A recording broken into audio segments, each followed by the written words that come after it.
Glória e Bagé se enfrentam neste sábado pela divisão de acesso em Vacaria. Vamos relembrar como foi o contexto do último confronto entre as equipes lá em 2019? Eu sou Yuri Kogo Dias, repórter esportivo, e trago essa memória a partir de agora.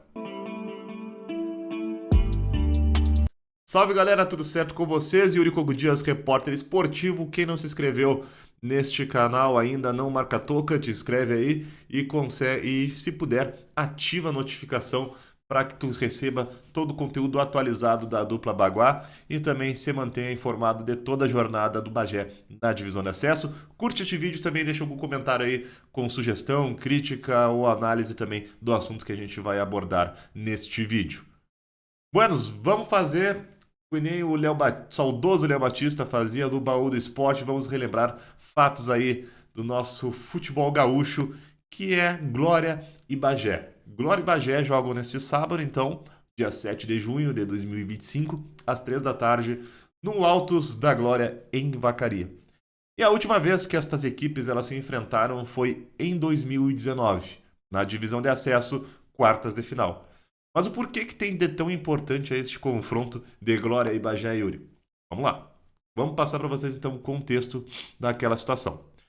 Em 2019, o Bagé ele começa com toda uma badalação com a contratação do Souza, campeão mundial pelo São Paulo, tricampeão brasileiro pelo Santos, com passagem destacada pelo Grêmio, também passagem pelo Paris Saint-Germain, enfim, todos os créditos necessários. O Souza, que por sinal hoje é comentarista dos Donos da Bola da Band em São Paulo. Só que o Souza, ele realizou apenas 3 partidas pelo Bagé, então dá para se considerar que foi uma passagem apagada aí pelo clube, que não chegou a deixar um legado aí para a história alvinegra.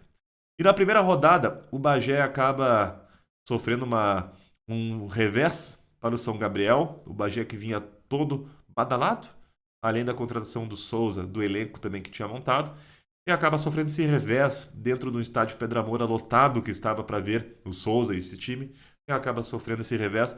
E a direção, ela na primeira rodada, ela demite Michel Neves. E aí dá toda uma polêmica, o Michel Neves faz uma carta aberta com as suas justificativas, atacando atletas do clube, demonstrando o seu descontentamento com toda a situação. Enfim, deu pano para manga assim, ó, pra caramba nos dias seguintes. Até que o Bagé, ele então contrata o técnico Márcio Nunes. Márcio Nunes, que esteve no comando do Guarani este ano no Gauchão e na Copa do Brasil e nas 3 primeiras rodadas na Série D do Brasileiro, que nesta semana assumiu o Esportivo no lugar do Ale Menezes, e este mesmo Márcio Nunes que vai enfrentar o Bagé na semana que vem, na próxima quarta-feira. Depois do Glória, o Bagé recebe o Esportivo no estádio Pedra Moura e o treinador é o Márcio Nunes. Então, voltando para 2019, este mesmo Márcio Nunes, então, ele assume o Bagé, só que ele assume em meio a toda essa fumaceira. E ele precisa ter que botar a casa em ordem, só que com um jogo quarta e domingo, essa novela que a gente sabe muito bem. Pois bem, a estreia do Márcio Nunes, então, ela acontece contra o Inter Santa Maria, não vai bem na partida, porque ele mal tinha tido tempo para treinar. Depois, o Bagé recebe o Lajadense em casa, perde para o Lajadense dentro do Pedra Moura. Esta, por sinal, foi a última partida do Souza pelo Bagé. E depois, o Bagé, na quarta-feira, ele sai para jogar contra o São Paulo de Rio Grande. E por mais que o Bagé tenha sofrido uma derrota por 1-0 para o São Paulo de Rio Grande, ali já foi um marco de uma postura diferente dentro de campo, um time que criou bastante oportunidades, foi guerreiro, bom, já deu um alento pelo menos. Aí vem o Carnaval. Carnaval, a competição para, e o técnico Márcio Nunes, ele não dá folga para nenhum jogador, e os jogadores do Bagé passam todo o Carnaval treinando. E foi no Carnaval que ele conseguiu ter tempo para treinar, ter tempo para conversar mais com os jogadores e dar a sua cara ao time. E a partir daquela quinta rodada, perdão. A partir daquela quinta rodada, o Bagé embala na competição, consegue uma sequência de jogos invicto e se classifica para as quartas de final. Do lanterna da chave, em razão do retrospecto inicial, o Bagé se classifica para as quartas de final E até um certo momento ali da fase classificatória chegou a ocupar a liderança. Então o time embala, o técnico Marcelino consegue fazer um baita de um trabalho.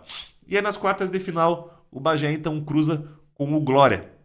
Jogo de ida no estádio Pedra Moura, numa partida em que o Bagé teve domínio do jogo e perdeu vários gols claríssimos mesmo. Um dos atacantes, inclusive, do Bagé era o Helder com grande passagem de destaque aqui pelo futebol bagéense, hoje atuando pelo Caxias, na Série C do Brasileiro.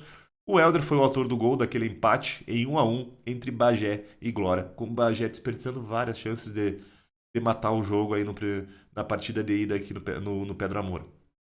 Aí vem o jogo de volta no estádio Altos da Glória em Vacaria e Glória e Bagé empatam em 0-0. Então a partida vai para os pênaltis. E aí no último pênalti do Bagé, o atleta do Bagé, ele acaba tentando uma cavadinha e o goleiro do Glória defende tranquilamente. E assim o Bagé é eliminado da divisão de acesso na competição, com o torcedor ficando com a sensação de que poderia ter passado tanto pelo futebol que foi apresentado durante toda a competição, quanto do próprio adversário também.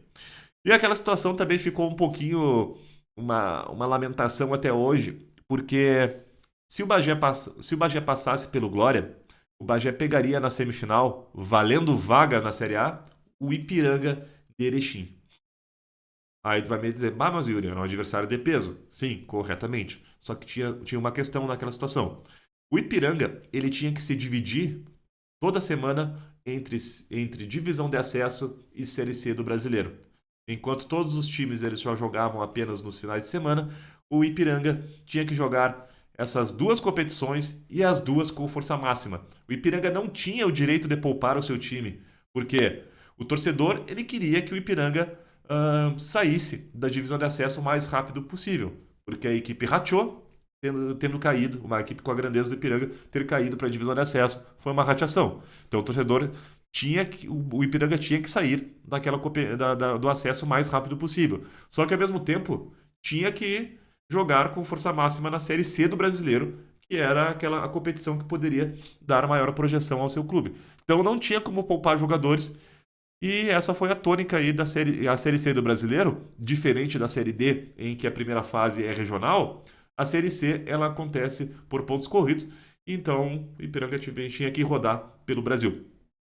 E o que acontece? Na semifinal o Bagé enfrentaria então o Ipiranga com um jogo de ida em Erechim e um jogo de volta no estádio Pedra Moura, um alçapão, uma colmeia lá no estádio Pedra Moura lotada, aquele a gente conhece muito bem a fumaceira que é jogar no estádio Pedra Moura quando o time tá bem e tá valendo uma vaga em algo, né?